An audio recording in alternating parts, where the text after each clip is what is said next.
안녕하세요. 김동욱입니다. 주간 우리 야구를 이제 또 이번엔 또 다시 음성으로 시작하게 됐습니다. 그러게요. 오늘 또 우리의 최승표 대표님께서 참여하지 못한다고 네. 얘기를 해주셔가지고 오늘 둘이 음성으로 진행하게 됐습니다. 오늘 밝은 내용인가요, 오늘은? 오늘은 밝은 내용일 수도 또 네. 슬픈 내용일 수도 있는 네. 저희가 이제 첫 번째 주제는 월요일 날 2차 지명이 있었잖아요. 네네. 네, 그래서 그 기분을 우리가 온전히 전달할 수 있는 사람을 그 사람이 김동욱 코치님이라는 생각이 들어서. 근데 이제 저도 적합하진 않을 수도 있어요. 왜요? 왜냐면 저는 1차 1번이잖아요. 아, 이게 또 은근히 또 자랑같이 들리는 참. 아니에요. 뭐 그런 건 아니고, 이게 1차 1번이기 때문에 제가 전할 수 있는 감정은 또 이제, 희노애락 중에 희이기 때문에 또 아, 다른 얘기가 또 있잖아요. 그쵸, 그쵸. 네, 하지만 저의 입장에서 얘기를 해드리겠습니다. 근데 1차 1번이랑, 근데 확실히 1차 지명이, 어, 한참 먼저 뽑히기 때문에, 네. 자, 1차 지명 선수의 기분과 2차 지명 선수의 기분, 뭐, 완전히 다를 수는 있을 것 같긴 해요. 네. 어때요? 일단 제가 지명될 당시에는 1차 지명을 진짜 엄청 일찍 해요. 어, 제가 제 기억에 5월 말인가 이렇게 지명을 받았어요, 제가. 어, 예, 그때 당시에는 1차 지명들이 전부 다 그 시기쯤에 6월 초나 네, 5월 말쯤에 지명을 했기 때문에 그때 이제 지명을 받고 이제 그때 당시에 같이 지명을 받았던 1차 1번들이 이제 지금 메이저에 가 있는 김광현 선수, 어, 그리고 지금은 선수가 아니지만 그래도 야구 잘했던 저기 임태훈이나 네네네. 그리고 이용찬 뭐 이런 선수들이 1차 어, 1번이었죠. 그때 당시에. 아, 네, 그 선수들이 지명을 받고 저는 이제 지명 일찍 받았기 때문에 네. 참 그때 저도 참 어렸던 게 지명 받고 약간 좀 뭐라 해야 될까 의시되고 약간 그랬던 것 같아요. 근데 솔직히 그건 누구나 그렇죠, 누구나. 네, 저는 솔직하게 얘기니까 시즌이 아직 남아 있었는데 1차 1번 받고 나서 조금 더 야구를 잘했어요. 왜냐하면 이게 뭔가 이게 어린 나이에 우위에 서 있다 이런 느낌이 벌써 마음을 편하게 하더라고.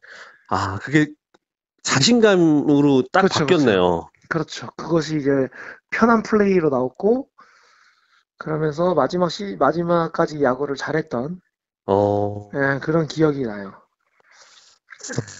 전 또 진짜 궁금한 게, 네, 저도 이제 그 학교 팀을 이제 찾아가게 되는 경우가 좀 많았거든요. 네, 선수 인터뷰 때문에. 그러면, 감독과 얘기를 나누고 이제 선수들 이제 따로 이제 인터뷰를 진행을 하게 되면, 제가 항상 그 주목해서 보는 게 인터뷰가 끝난 후에 연습에 다시 참여하고 난 후에 그 선수를 좀 더 보거든요.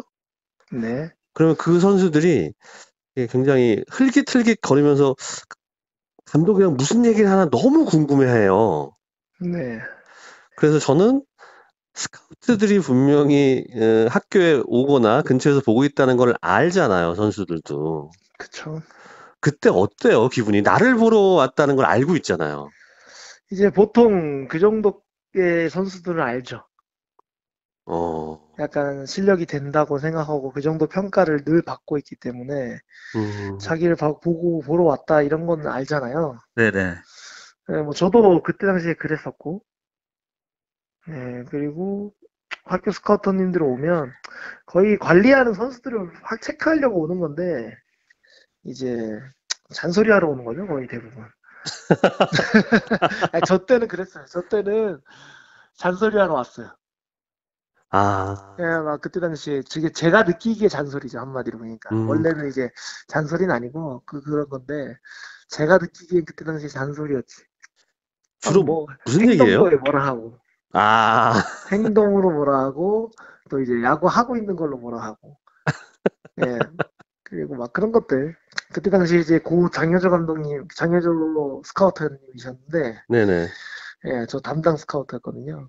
음, 예, 그래가지고 그때 야구장 오면 맨날 엄청 뭐라 하셨어요.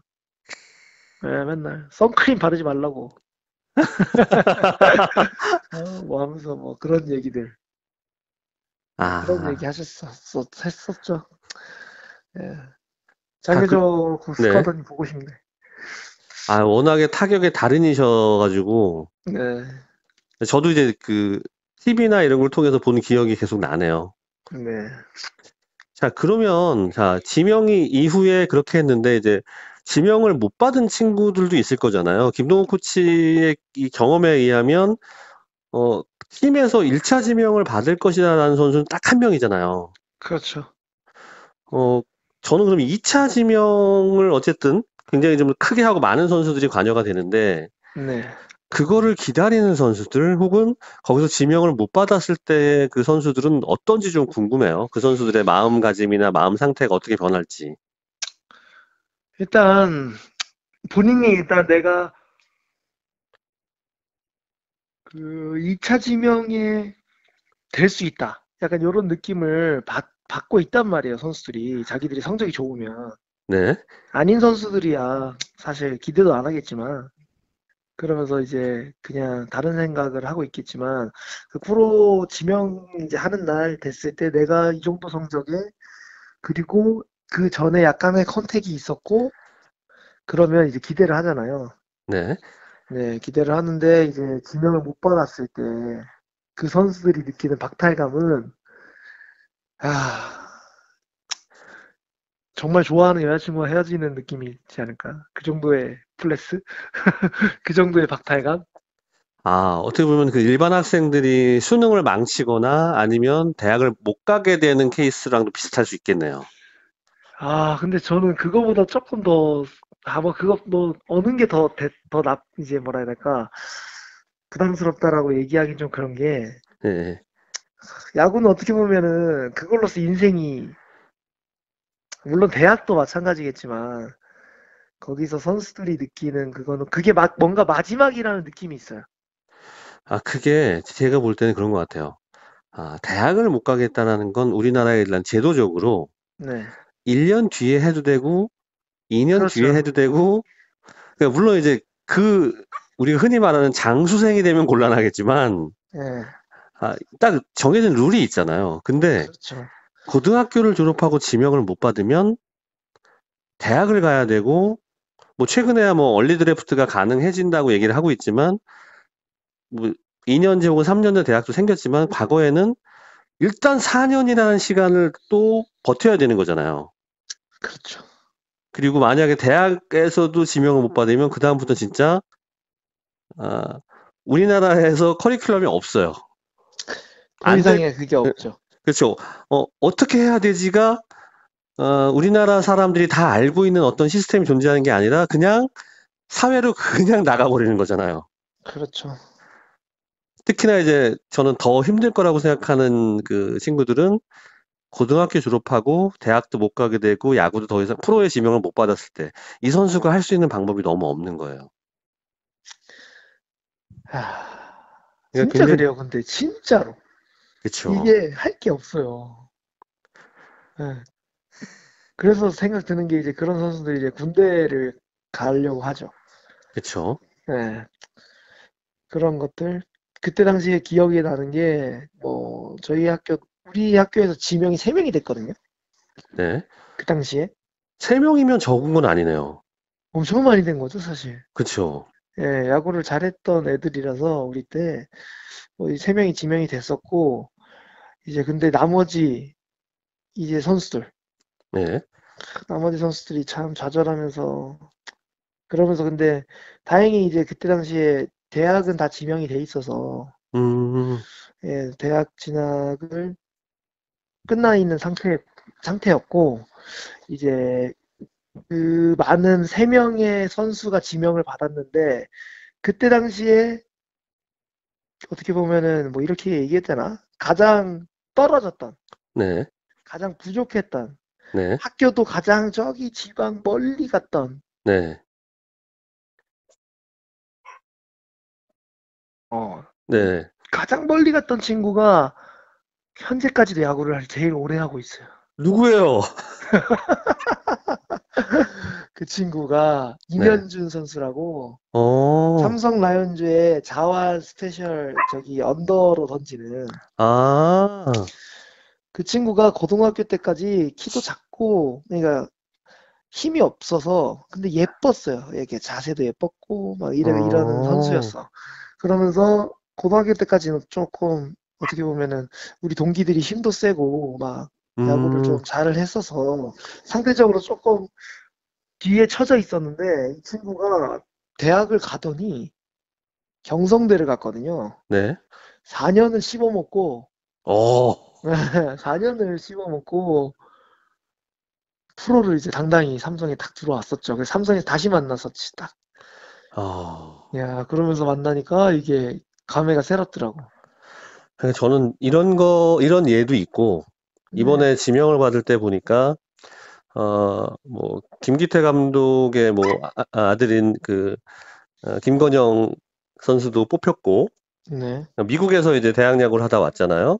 네, 그리고 또 독립 파주 챌린저스에 있다가 다시 프로에 지명을 받기도 하고, 그러니까 이런 여러 가지 케이스들이 있기 때문에 저는 물론 점점 이 들어갈 수 있는 문이 좁아지는 건 맞는데, 너무 좌절하지 않았으면 좋겠어요. 지명을 못 받은 친구들이. 아직까지는 괜찮아요. 할 수 있어요. 그러니까 너무 큰 좌절을 하면 또 일어나는데 너무 힘드니까. 저는 그만하고 싶어요. 사실 그 당시에 느꼈던 그 좌절이나 이런 것들이 이제 한참 이제 10년 넘게 그 길을 걸어왔던 내가 봤을 땐 그래도 이제 시작이라는 거지. 진짜로. 이제부터 음, 시작이다. 예, 그런 말을 꼭 해주고 싶어. 아직 그래봤자 19살, 그리고 대학교 졸업하는 선수들은 23살. 그쵸. 와, 저는 솔직히 지금 내가 19살, 23살이면 정말 이런 생각이 들잖아요. 와, 진짜 다 그쵸, 할 수 그쵸, 있겠다. 그쵸. 모든 걸 이뤄낼 수 있겠다라는 생각을 한단 말이에요. 맞아요. 네, 저는 근데 그래가지고 저는 야구 그만두고 나서부터 계속 드는 생각이 제가 되뇌이는 게 43살 김동욱. 그러니까 네. 10년 후죠. 10년 후에 동욱이가 지금의 나를 봤을 때 분명히 이런 얘기를 할 거예요. 야, 너 지금 다 할 수 있어. 음, 네, 지금 이 순간이 좀 힘들고 좀 그래도 10년 후에 동욱이가 지금의 나를 보면서 그냥 귀엽게 바라볼 수 있는 분명히 그럴 거란 말이에요. 그러니까 맞아요. 예, 지금 이것도 이 또한 지나가고 이 또한 또 잘 이겨내고 분명 좋은 일이 생긴다는 거지. 예, 그게 지금 지명 안 돼서 사실 저가 가르치는 고등학교 3학년 학생 3명이 있었는데 네. 그 선수들도 어찌됐건 지명권에서 바뀌었어요. 음, 그러면서 본인들도 좀 아쉬워하고 뭐 그랬겠지만 원래 뭐 자기들은 뭐 프로를 생각 안 했어요 뭐라고 했지만 음, 그래도 프로를 가는 친구들을 보면 좌절할 거 아니에요. 그쵸. 이제 대학교를 가서도 이제 다시 해야 되기 때문에 그쵸, 어, 그쵸. 네, 잠깐 한숨 돌리고 다시 앞으로 걸어가면 된다라고 저는 꼭 전해주고 싶습니다. 맞아요. 이게, 사람이 살아가면서 여러 가지 좀 가슴 아픈 여러 가지 상황들을 겪게 되는데, 그때 중요한 게 잠깐 앉아서 쉴 수는 있어요. 하지만 걸어가는 걸 멈추지 않으면 분명 뭐라도 돼요. 그렇죠. 그리고 조금 아까도 말씀드렸지만, 특히나 이제 대학을 가는 친구들, 분명히 최근에 대학 야구 약하다 어쩌다 하지만, 대학 야구에서 들어와서 잘하는 친구들도 많아요. 지금 LG의 홍창기 선수도 대졸이에요. 그렇죠. 예, 그러니까 뭐 프로에 가서 어, 활약하는 그 뭐 활약할 확률이 떨어진다 이렇게 생각할 필요 없어요. 분명히 다시 한번 기회를 잡은 거고요. 그리고 이제 더 중요한 우리 대학을 가지 못하고 지명을 받지 못한 친구들도 우리 김동국 코치가 얘기했던 것처럼 19살입니다. 할 수 있는 게 너무 많을 거예요. 그렇죠. 그리고 제가 여기서 그냥 말씀을 드려보면, 어, 제가 아는 친구 중에도 프로에 이제 지명을 받았다가 당시 이제 한화 이글스의 2차 3번으로 지명을 받았다가 한 2년 정도 하고 그만두게 된 친구가 있어요. 네. 이 친구가 언론사에 있는 개발팀에서 이제 프로그래밍을 하는 사람이 됐고, 음, 그리고 제가 네이버에 있을 때 네이버 개발자로 네이버에 입사를 또 했어요. 멋있다. 그러니까 뭐든지 할 수 있습니다. 못하는 건 없어요. 그냥 야구를 했던 그 열정으로 다른 일에 힘을 쏟을 것만 찾으면 충분히 잘할 수 있으니까 너무 어, 좌절하지 않았으면 좋겠어요. 그리고 야구를 안 하게 되더라도 그건 다른 길을 가는 거지 실패한 게 아니라는 걸 좀 잘 알았으면 좋겠어요. 그리고 맞습니다. 그리고 그렇게 말하는 어른들이 있으면 그냥 무시하세요. 그건 제대로 성장한 어른이 아닙니다. 그러니까 음, 무시하세요. 포기하는 것도 용기라 그러더라고. 용기 없는 그럼요. 사람들은 포기도 못해요. 맞아요. 그냥 음, 내가 하고 싶어서 계속 도전하는 도전자에게는 박수를 보내지만, 남이 하니까, 나 이거 아니면 다른 거 하기는 좀 더 어려울 것 같으니까 하는 건 도전이 아니고, 그냥 휩쓸려 가는 거죠. 음, 맞습니다. 자, 뭐, 그래서 저는 이제 오늘 요 얘기를 꺼내면서 진짜 해주고 싶었던 얘기들은 이제 김동욱 코치도 되게 좋은 얘기를 해주셨고, 뽑힌 선수들은, 뽑힌 선수들도 힘들 거예요, 앞으로. 수많은 경쟁을 또 통과해야 되니까. 하지만, 더 힘들어, 더 힘들어. 꼽힌 애들이 더 힘들어, 사실. 꼽힌 애들이 정신적으로 더 힘들어요. 이제 수많은 그 도전과 그리고 뭐 혹은 좌절과 여러 가지 상황에 부딪힐 텐데 그 역시도 재밌게 좀 했으면 좋겠어요. 그리고 만약에 잘 되면 좋겠지만 안 돼도 괜찮아요. 우리 김동욱 코치 보십시오. 지금 씩씩하게 사회 구성원으로서 자기 할 몫 다 하고 있잖아요. 큰일 나요, 안 되면. 장난이고, 예? 그래, 뭐든지 한번 해봅시다, 우리 야구인들이요. 그, 보면은, 저도 야구 그만둘 때 진짜, 막 너무 막막하고 막 그랬었던 기억이 있어서, 근데 그, 아까, 피디님이 말씀하시는 것처럼, 그렇게 막 네이버도 들어가고, 막 이런, 사회적으로 어떤 일을 하고 있는 사람, 야구인들이 막 있잖아요. 그쵸. 예, 그런 사람들도 있기 때문에, 힘을 그- 내길. 그러니까 저는 이제 그렇게 확실하게 좀 약간 이게 재수없을 것 같아서 얘기를 안 했는데 네. 어, 한국에서 개발자로서 네이버나 혹은 카카오나 이런 데 들어가는 분들은 되게 고급 개발자들이에요. 음, 그리고 이 개발자에도 기준이 있어요. 네. 그래서 뭐 완전히 최상위 개발자냐 아니면 그 음, 밑이냐 이 단계가 다 있거든요. 네. 근데 이제 뭐 네이버라든지 카카오라든지 뭐 다른 회사들도 있겠죠. 하지만 어쨌든 우리나라에서는 여기에 들어가는 개발자들은 최상위 개발자에 가까워요. 네. 그러면 생각해 보세요. 평생을 어렸을 때 본인들은 그렇게 얘기할 거잖아. 평생 야구만 해서 다른 걸 하기가 쉽지 않다고. 근데 그건 정말 비겁한 변명입니다. 맞아요. 수많은 한, 선배들이 있어요. 그렇게 해낸 선배들이. 한 살이라도 어릴 때, 그쵸? 그렇죠? 뭐든지 새로운 분야로 시도를 한다는 것도 저는 참 좋다고 생각하거든요. 결국에 그쵸. 이제 야구인들이 야구를 그만두면 야구밖에 못하는 것도 우리 제도적인 교육 시스템이 사실 그렇게 만들어져 있기 때문에 이게 뭔가 다른 생각을 하기가 참 어려운 것 같긴 해요.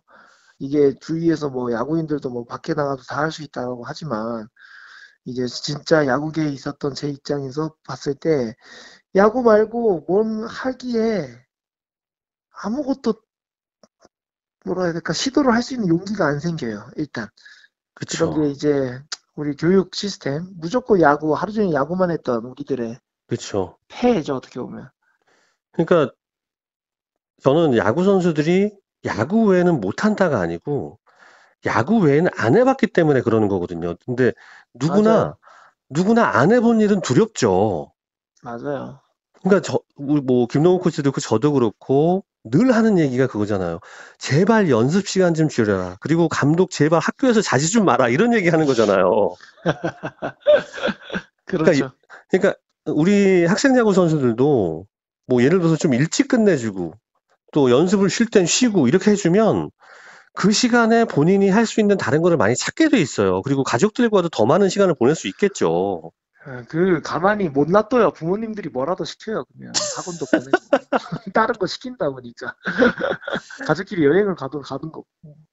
그래서 좀 다른 경험들을 많이 해야 네. 그 경험에 의해서 내가 하고 싶은 것도 찾게 되는 거잖아요. 그리고, 생각해보니까 내가 야구보다 이게 더 재밌고, 이게 더 결과가 잘 나오는 것 같아라고 하는 게 있을 수 있어요. 맞아요. 그리고 좀 재밌는 건, 그 네이버에 왔다는 그 야구 선수 출신의 그 친구가 처음에 이 컴퓨터 프로그래밍을 배울 때 학원을 찾아가서 그렇게 전화로 물어봤대요.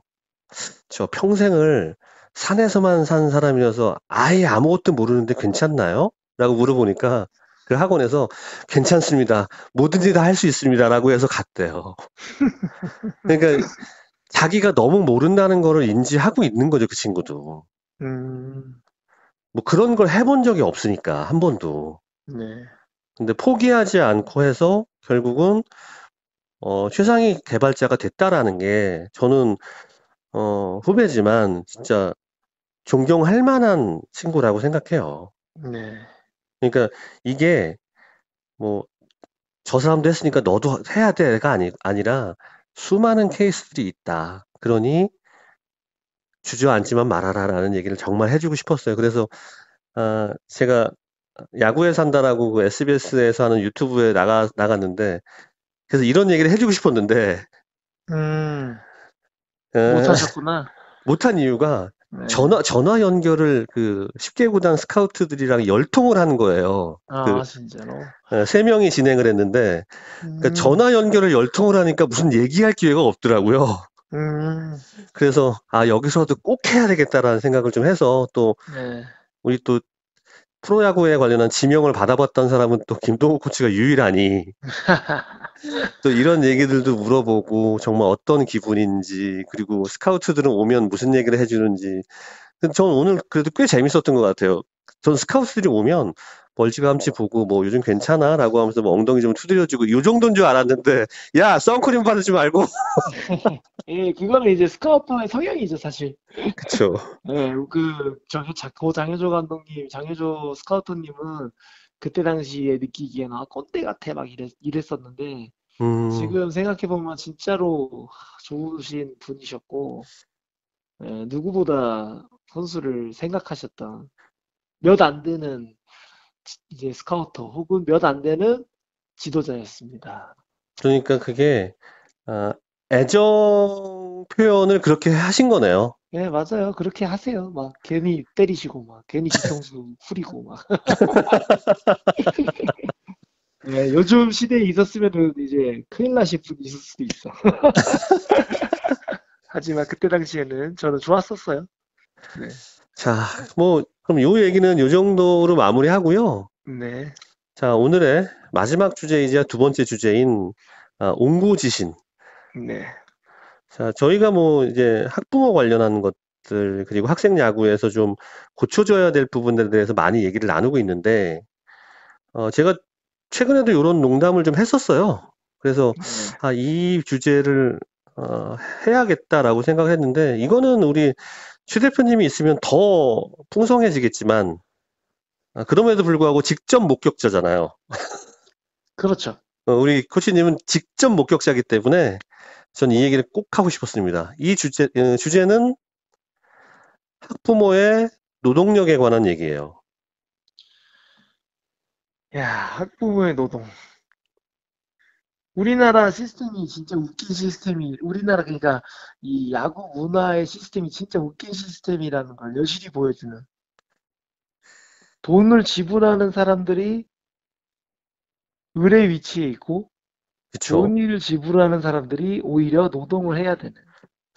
근데 저는 그게 너무 이상해요. 근데 이게 학생 야구는 완전히 뭐랄까요?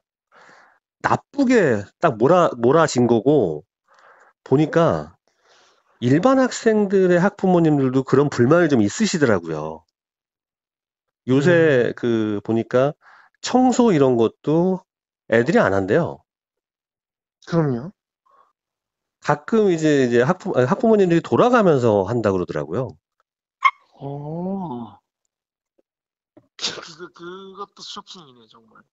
그러니까 좀 이상하잖아요, 그게. 그쵸. 그쵸? 그리고 특히나 이제 저는 운동부 관련해서 특히나 이제 야구에서 저도 뭐 우리 코치님은 완전히 거기 사람이었지만 외부인의 입장에서 보게 될 때도 이해가 안 가는 게 왜 학부모님들이 오셔가지고 각 테이블마다 서서 가위로 고기를 잘라주시고 음, 밥도 차리시고 전 이런 거 되게 이상하거든요. 야, 어제 제가 삼겹살 맛집을 갔는데, 네. 거기 보니까 테이블 하나당 알바들이 고기 썰어주던데, 약간 그런 느낌이네. 네, 그런 느낌이었어요. 제가 뭐, 어, 야반도주라는 팟캐스트에서도 얘기를 했었는데, 제가, 남해 캠프에 갔는데, 거기서 이제 뭐 그쪽 감독은 호의를 베푼 거죠. 저녁에, 소고기를 먹으니까, 같이 와서 먹어라. 그래서, 괜찮습니다라고 했는데, 꼭 오라 그러는 거예요. 그래서 감독이랑 같은 테이블에 앉았는데, 한 아주머니가 오셔가지고, 물을 막 썰어주세요, 고기를. 근데, 갑자기 감독이, 처음이시죠? 그러면서 어떤 선수 어머니라 그러는 거예요. 근데 저는 그 자리가 너무 불편하더라고요. 코치님, 근데 저나 감도가 왜 이렇게 멀죠? 감도가 멀다고요? 지금 됐어요. 조금 아, 아까까지 저기 한 15m 정도 떨어져서 얘기하는 것 같았어요.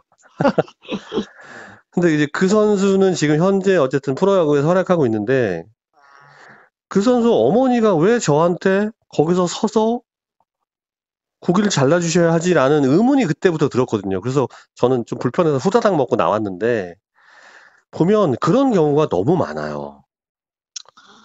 그렇죠. 사실 정말 비일비재할 거예요, 사실. 그런 일들이. 그쵸. 네. 그래서 요새는 근데 그래도 조금 괜찮은 게 그런 면에서 조금 뭐라 해야 돼 깨어있신 분들이 그러니까 아예 학부형들이랑 완전히 소통을 끊어버리는 아, 오히려 그렇게 하는 감독님들도 계시더라고요. 네. 어. 아예 딱 멀리 하시는. 네. 근데 저는 뭐 여러 가지 이슈 때문에 조금 멀리 할 수는 있지만 아예 멀리 음. 해버리면 안 되는 게, 극단적으로 그러니까 이게 뭔가 양쪽으로 극단적이야 지금. 음, 중간으로 이렇게 유연하게 할 수 있는 이게 저도 현장에 안 있어봐서 그쵸? 그 유연함이 참 어려운가 봐요. 근데 저는 왜 너무 극단적으로 멀리 하면 안 된다고 하는 게 지도자잖아요. 네, 그러면은 학부모는 학생을 맡긴 건데 그 학생에 대해서 상담도 해야 될 거 아닙니까? 그렇죠. 그 상담을 안 하면 말도 안 되는 거죠, 이거는. 그 상담을 거치기 위해서 우리 예전에 다뤘던 그 오른팔 왼팔을 만나야 되지. 그쵸, 그쵸. 저 회장님 만나고. 그러니까 그렇게 하니까 없애야 된다는 건데, 저는, 학생 야구부가, 학생 야구팀이 승리가 목적이 아니라는 걸 지도자분들이 너무 잘 알아주셨으면 좋겠어요. 잘 지는 걸 배우는 자리. 그쵸? 그게 아마추어죠. 그리고 또 우리 또 최 대표님도 얘기하셨지만, 성적 때문에 잘리는 감독은 거의 드물다. 다른 문제 때문에 늘 잘리지. 그러니까 저는 그것도 우리 또 코치님이 전에 얘기했던 비겁한 변명이다. 그러니까요. 그 성적 때문에 잘린다.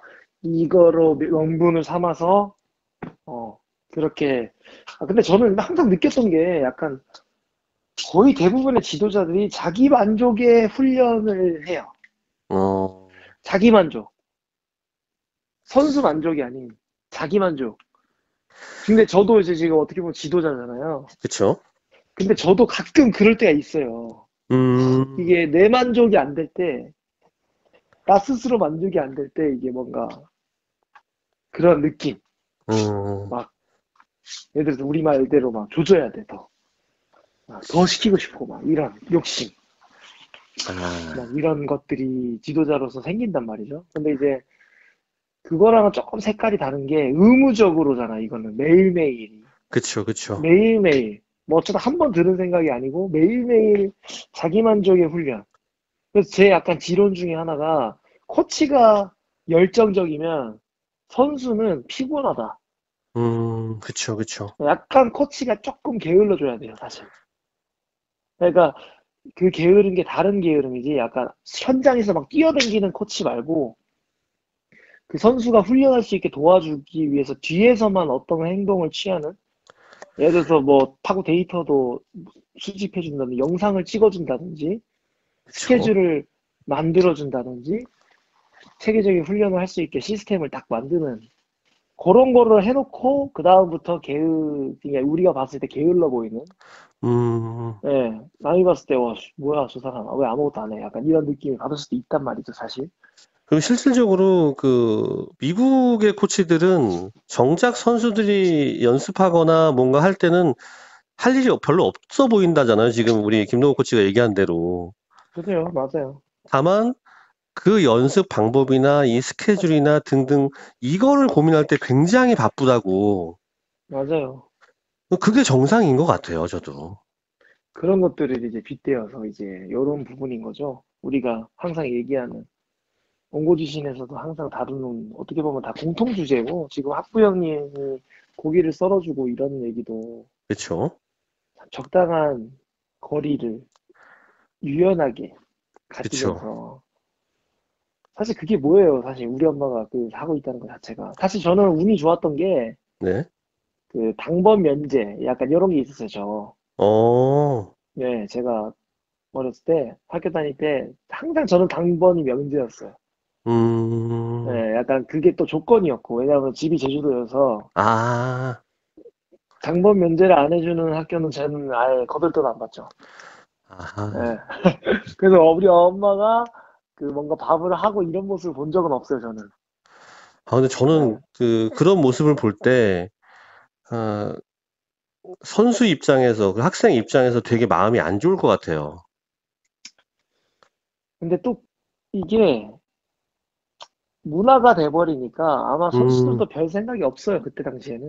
음, 조금 철이 들고 나서, 아, 우리 엄마가 그때 그저 고생했구나, 이런 생각이 들긴 하는데, 음. 그 당시에는 별 생각이 없었어요, 저도. 그러니까 그 학부형님들 혹은 내 친구들도 보면 별 생각이 없었던 것 같아. 제가 또 한 가지 케이스가 하나 있는데, 이제 그거예요. 그래서 저희는 이제 연습 기간 내내 있을 수는 없으니까 한 하루 이틀 정도 있다가 다시 이제 올라가잖아요. 남해에서 이제 서울로 올라가잖아요. 네. 그러니까 갑자기 당시 감독님이 이제 자기도 이제 서울에 잠깐 일이 있다면서 이제 같이 갈 수 있겠냐 그래서 아 그러시죠라고 했는데 그러고 나서 갑자기 그 학부모님들 한 서너 분이 저한테 오셨어요. 그러더니 아유 뭐 반갑습니다. 뭐 막 인사를 하시더라고요. 그래서 같이 인사 나누고 얘기를 했는데 메인 얘기가 이거였어요.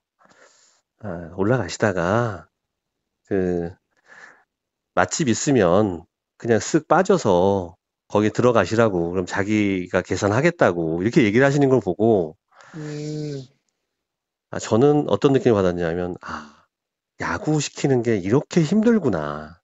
음, 그러니까 그 감독에게 뭔가를 해야 한다라는 그런 것들이 계속 있는 거잖아요.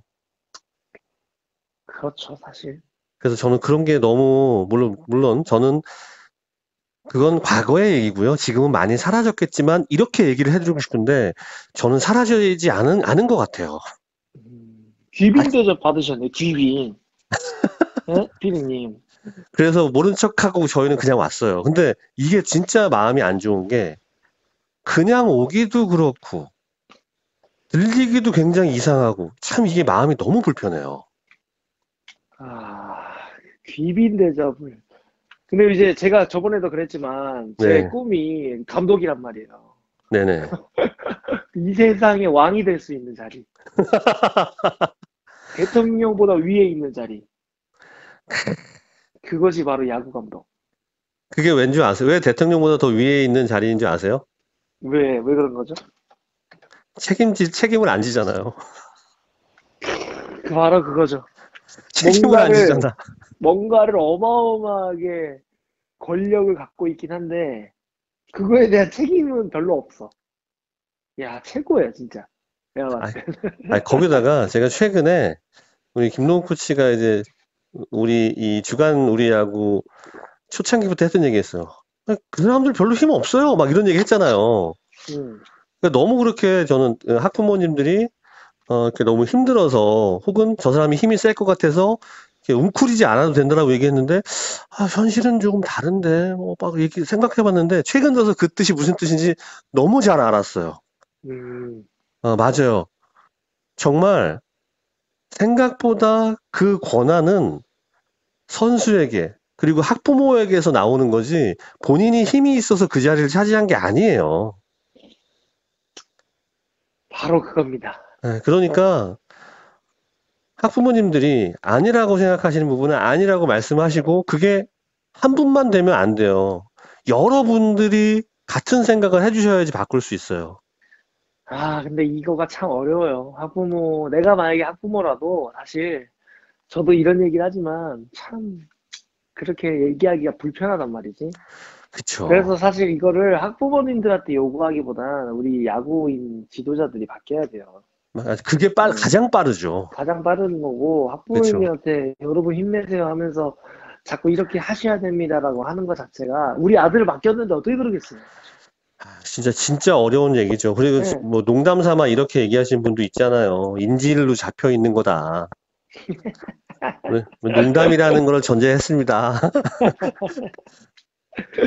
아, 그래서 인질로 아들을. 그러니까 아, 비슷한 케이스도 많아요. 또 저희 다른 팟캐스트에서 얘기를 한 건데 지금 보면 감독들은 일주일에 6일 이상을 인터뷰를 해요. 음, 매일매일. 그러니까 왜 우리 그런 얘기 많이 하잖아요. 김동욱 코치도 아마 많이 기사들을 접하겠지만 감독들이 쓰잘데없는 얘기, 말도 안 되는 얘기를 되게 많이 하잖아요. 근데 그런 그게 게 또 기사에 실려요. 근데 왜냐하면 그럴 수밖에 없는 게 감독들도 기자들한테 기사거리를 던져줘야 되는 의무감이 생기잖아요. 그렇죠. 그것 때문에 기자들도 감독을 매일 만나는 거고. 음. 그러면 세상에 생각해보세요. 일주일에 6일 이상을 인터뷰하는 직업이 어디 있어요, 우리나라에. 없어요. 그러니까 내가 말하는 게 모든 신문에 실려서 네이버, 카카오 모든 포털에 쫙 깔리는 그런 직업이 어디 있어요, 세상에. 너무 멋있는 매일매일. 직업이야. 너무 멋있는 직업. 근데 문제는 그거라는 거죠. 어느 누구도 미디어를 대하는 방법이라든지 혹은 어떤 식으로 말을 해야 될지에 대해서라든지 이런 식으로 학습을 해본 적이 한 분도 안 계세요. 이런 학습을 받은 분들이. 음, 그리고 매일 이렇게 하면 내가 좀 부족한 걸 알고 학습을 받을 생각을 해야 되는데 어느 누구도 하지 않아요. 그리고 그 학습을 받자고 어느 누구도 말할 수 없어요. 지금 코치님이 얘기하신 것처럼 절대 권력이니까. 맞습니다. 그러니까 운전을 많이 하면 교통사고가 날 수 있는 확률이 높아지는 거잖아요. 그쵸. 인터뷰를 많이 하면 말실수하게 될 확률이 높아지는 거예요. 또 언변이 전부 다 좋은 건 아니잖아요, 사실. 그렇죠. 그래서 저는 조금 아까 한 얘기와 김동욱 코치가 한 얘기가 똑같은 얘기인 거예요. 감독이 바뀌어야 돼요. 이 음, 지금 인터뷰 관련한 것도 비슷한 맥락이라서 말씀을 드리는 건데 감독이 바뀌어야 돼요. 어떻게 바뀌냐 하면 우리나라 감독들은 안 그러시는 분도 있겠지만 코치가 좀 이 유명세가 올라가면 감독 자리를 위협받는다고 생각하잖아요. 그쵸. 그쵸? 그리고 프런트가 너무 힘이 세지면 감독인 내가 더 힘이 세야 되는데 이런 생각을 하잖아요. 맞아요. 그런 생각을 하기 때문에 인터뷰를 환경상 독점하게 된 거고 독점한 이후에 내려놓질 못하시는 거거든요. 예를 들어서 자, 어제 경기에 타격이 너무 좋았다라고 하면 이거는 저보다는 타격 코치인 김동욱 코치가 인터뷰하는 게 훨씬 더 좋은 얘기가 나올 것 같습니다라고 자기는 한번 빠질 수도 있잖아요. 음, 그리고 이 인터뷰 풀을 넓히자는 거죠. 그래서 감독이 일주일에 지금에 하는 거에 반만 줄여도 말 실수하는 확률이 줄어들 거라는 거죠. 그거 좋다.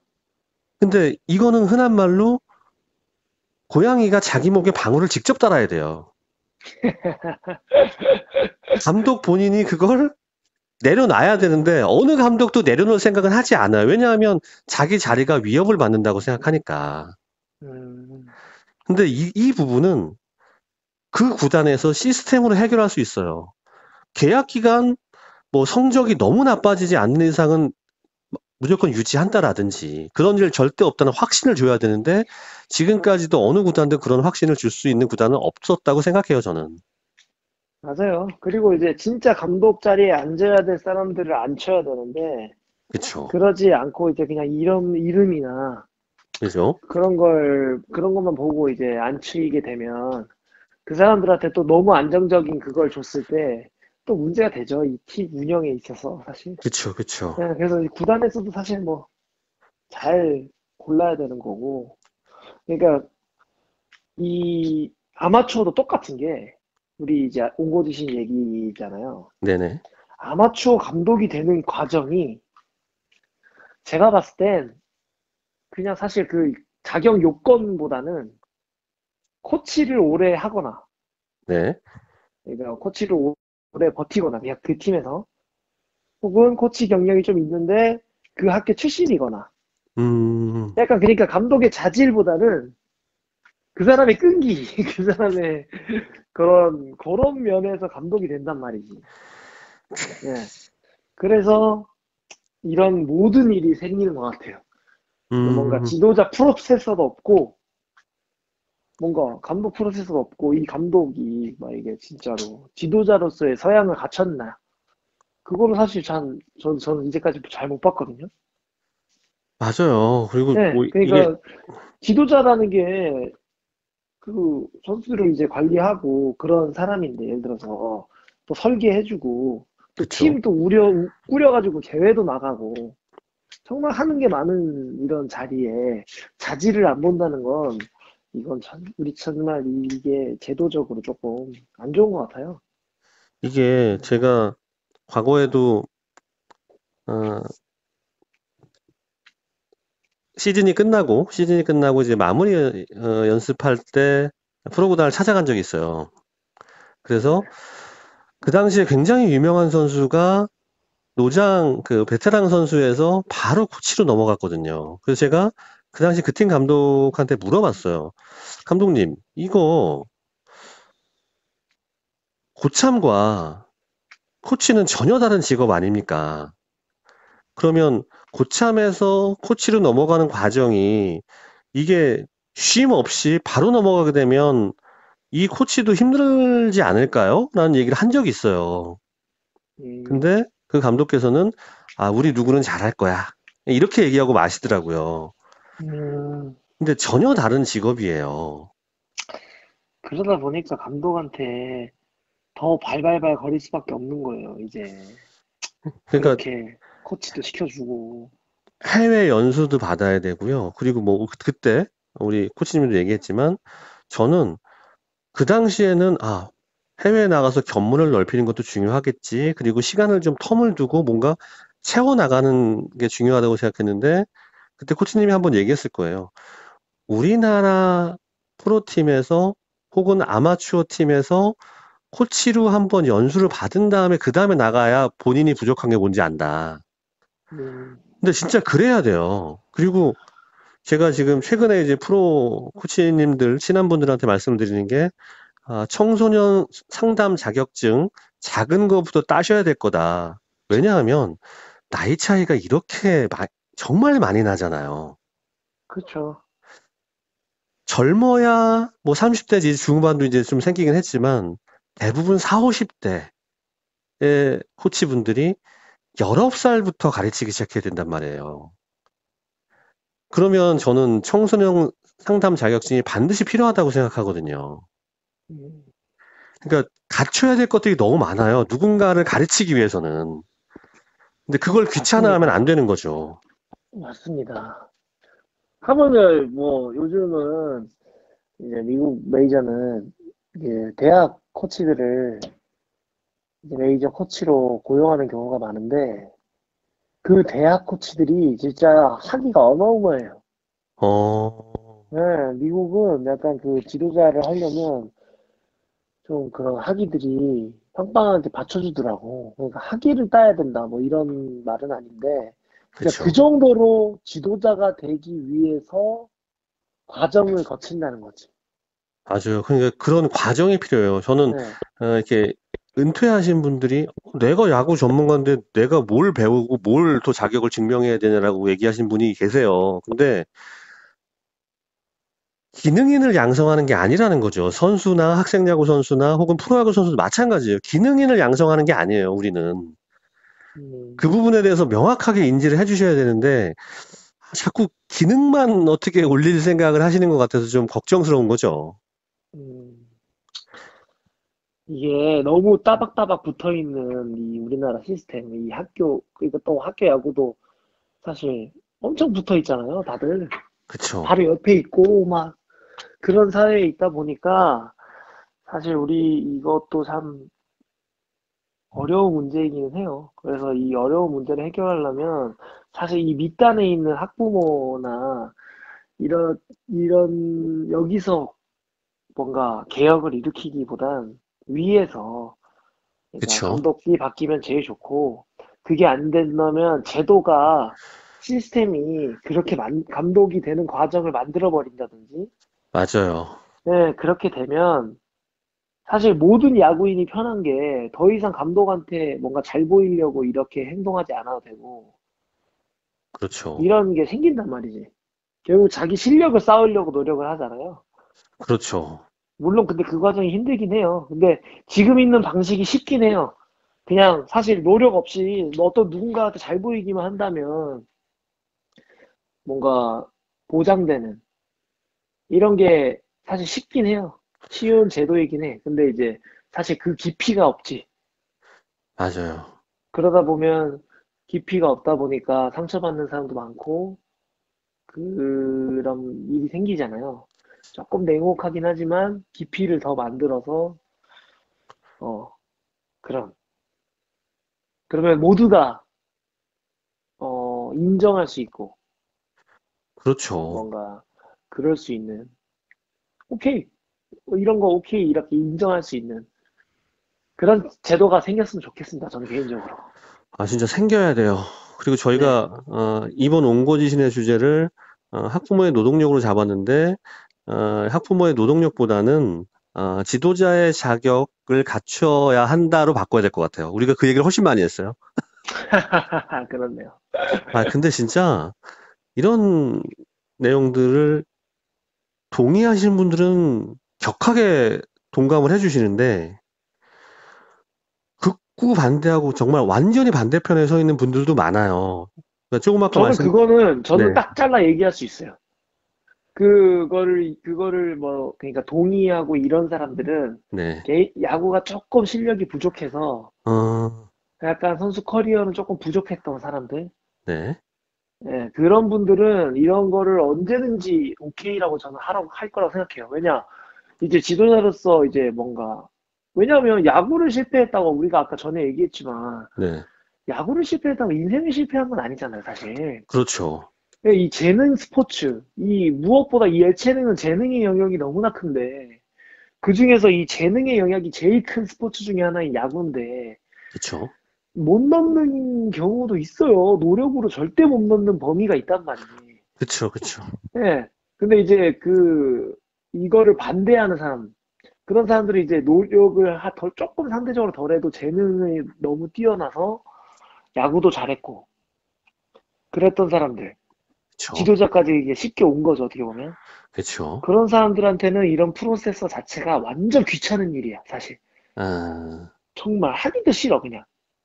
근데 상대적으로 내가 프로야구 코치가 되고 싶고 어떤 뭐 대학교 감독, 고등학교 감독 혹은 코치가 되고 싶은데 나의 커리어는 부족해. 근데 아, 내가 그거를 할 수 있어. 그거를 만약에 따내거나 이러면 내가 감독이 할 수 있고 프로야구 코치까지도 할 수 있어. 이렇다면 그 사람들은 목숨 걸고 하죠. 마치 공무원을 준비하듯이. 그러니까 저는 이게, 코치님의 말씀이 일단 맞다고 생각하고요. 여기에 좀 더 첨언을 하자면, 자, 그러면 이게 참 희한한 게, 사람은 누구나 자신의 결핍을 채우기 위해서 노력을 하거든요. 내가 그러니까 네, 결핍장애를 결국 내가 부족한 부분을 채우기 위해서 노력할 수밖에 없어요. 그게 본능이에요. 네, 근데 야구 실력이나 재능이 조금 떨어져서 일찍 야구를 그만두고 코치를 하려면 코치를 하시려고 마음 먹으시는 분들은 상당히 많은 것을 공부하고 학습하고 하는 부분에 대해서 당연하다고 생각해요. 음, 근데 왜 야구를 좀 잘하신 분들은 본인이 부족하다고 생각한 점을 채우려고 하지 않는지 전 이게 매우 희한하거든요. 정말 우리 김동훈 코치님이 얘기하신 대로 이건 기능만을 자꾸 강조하는 분들이 아닌가 싶고요. 또 한 가지 제가 첨언을 하자면 마치 나 초등학교, 중학교 때 공부 잘했으니까 사회에 나가서도 너네보다 잘 살아야 돼. 이건 너무나 당연한 거야 라고 주장하는 것만 같아서 이게 너무 이게 받아들이기 어려운 거예요, 저는. 아주 적절한 예다. 내가 중고등학교 때 혹은 대학교까지 네. 내가 1등 아니면 안 했어. 그러니까 사회 나왔으니까 나한테 1등 자리 줘. 약간 이런 거잖아, 지금. 그쵸, 그쵸. 예. 예. 완전 이거보다 날강도는 없어. 맞아요. 그렇게 하면 안 되죠. 그리고 부족한 점을 채우려고 해야 되고요. 그리고 자꾸 내가 기능을 잘 알아. 근데 우리 김동욱 코치랑도 우리가 이 얘기 되게 많이 했는데 기능을 잘 알아라고 해도 수많은 선수 케이스에 다 맞춰서 할 수가 없어요. 자기가 아는 방법만 알려주는 거지. 그, 맞아요. 그러면 그런 선수는 학습을 하지 않고 코치가 되면 자기가 했던 방법밖에 못 알려준다는 거죠. 그리고 좋은 코치란 지도 방법이 되게 다양해야 되는 거잖아요. 맞아요. 그래서 엄청 피곤한 직업이고, 사실. 그쵸. 근데 그 피곤함을 안 하죠, 대부분. 그쵸. 네. 피곤하니까. 피곤하니까. 그리고 머리 그러, 아프니까. 근데 그러면서 선수들에게 너희는, 그러니까 그 피곤이 당연한 거다. 노력을 해야 된다라고 얘기를 하죠. 그쵸. 어떻게 보면 앞뒤가 안 맞죠, 지금. 그죠, 그죠. 본인들이 뭘 보여주는 모습은 노력하고 있지 않은데, 어린 선수들은 노력을 해라.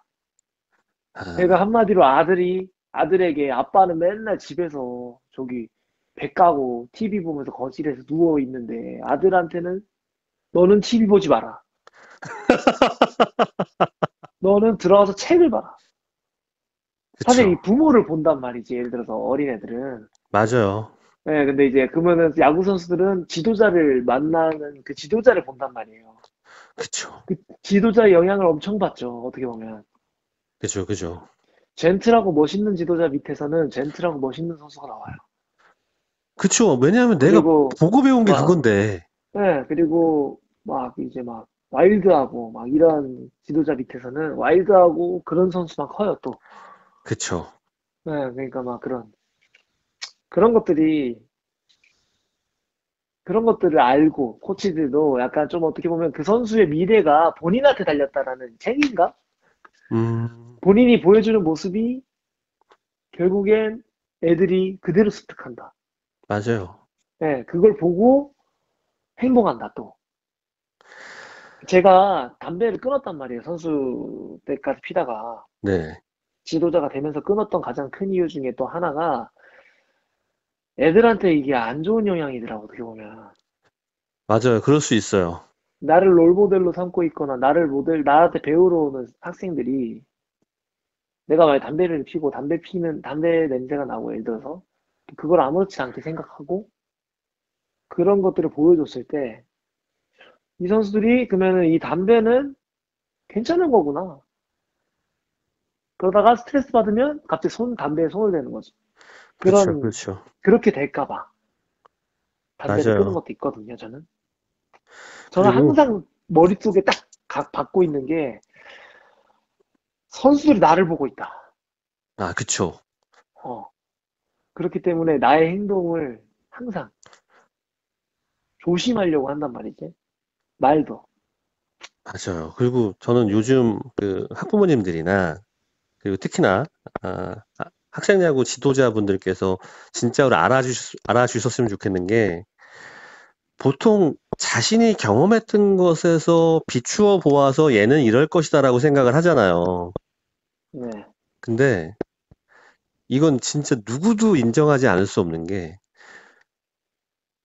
지금 학생 야구에서 지도자 하시는 분들이 똑같은 17, 18, 19살 때를 비추어서 생각을 하잖아요. 저 정도면 저렇게 할 거야. 이 정도면 이렇게 할 거야. 라고 생각하실 텐데, 똑같이, 뭐, 야구에는 조정 방어율이라는 게 있잖아요. 네. 그런 것처럼 똑같은 나이대로 해보면 지금 17, 18, 19살들이 훨씬 수준이 높고 생각하는 깊이가 더 깊어요. 엄청 높죠. 그러니까 달라요, 완전히. 근데 나 때는 이랬다라는 생각으로 그 학생들을 지도하거나 가르치시면 큰 코 다칠 거예요. 나 때는 말이야. 그쵸? 나 때는 말이야가 나오면 이제 끝났죠, 사실. 그래서 저는 조금 이 지도자분들께서 많은 학습이 필요하실 것 같고요. 그리고, 어, 제가 아까 말씀드린 뭐 청소년 상담 자격증 이런 것들은 가장 쉬운 건 인터넷으로 딸 수 있는 것들이 있어요. 그러니까 저는 네, 그런 거부터 하셔야 된다는 거죠. 네, 그런 거 없이 어떻게 학생 야구 지도자를 해요? 맞습니다. 그냥 내가 감독이니까 얘네가 말을 듣는다? 그건 좀 슬프지 않나요? 내가 얘네 선배고 얘네보다 어른이니까 어른으로서 어떤 말을 해줘야지. 그리고 그 말하는 방법을 찾아가는 거잖아요. 맞습니다. 야, 이 새끼야, 너 이렇게 해. 저 새끼 저거 널 봐, 이 새끼야. 이런 거는 안 해야죠. 아휴, 아, 그러니까요. 그래서 저희가 주제와는 좀 달라지긴 했으나 저는 이 주제도 굉장히 괜찮은 것 같아요. 음, 학생 야구 지도자의 학습이 필요하다. 좀 더, 물론 열심히 하시는 분들도 있어요. 근데 그 수가 학생 야구를 바꿀 만큼의 수가 안 된다는 거죠. 그리고 여기서 팩트가 열심히 하고 싶고 노력하고 있는 코치들이 진짜 많아요, 사실. 진짜 많아요.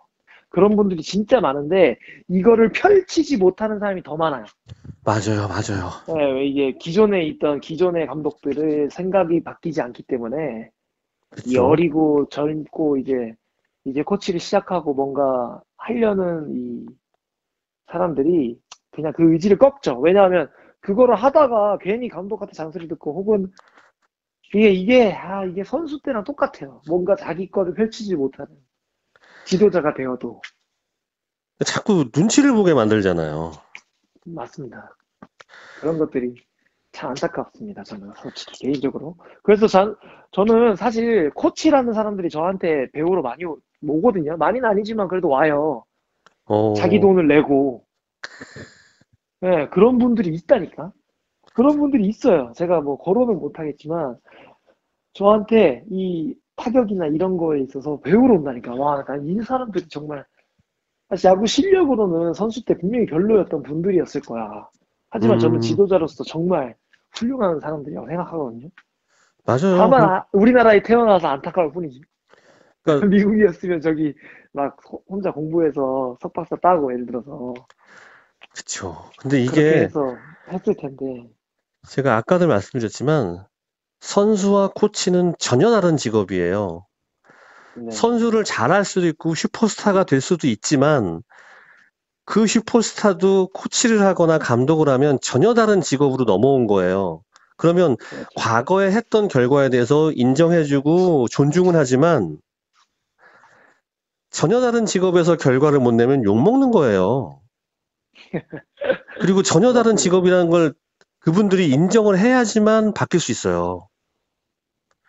똑같은 게 아니에요. 코치와 선수는 전혀 다른 직업인데 그 부분에 대해서 우리가 얼마나 이해하고 있느냐라고 생각하면 이해도가 너무 떨어지고 있는 게 아니냐. 그래서 정말 열심히 노력하려고 하는 이 코치라는 새로운 직업을 얻는 분들에게 혹은 새로운 직업을 얻어서 열심히 하려는 분들에게 함부로 대하거나 뭐 이건 우리가 어, 구분해서 편견을 갖자고 얘기하는 건 아니잖아요. 이게 스타 출신과 그렇지 않은 분들에 대해서. 근데 네, 그렇죠. 열심히 하려는 분들에게 함부로 대하는 사람들은요.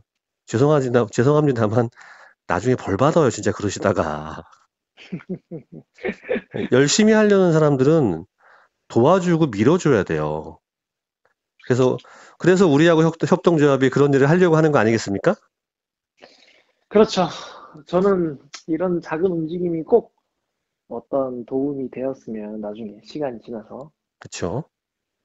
이렇게 우리끼리 떠드는 거잖아요, 사실. 맞아요.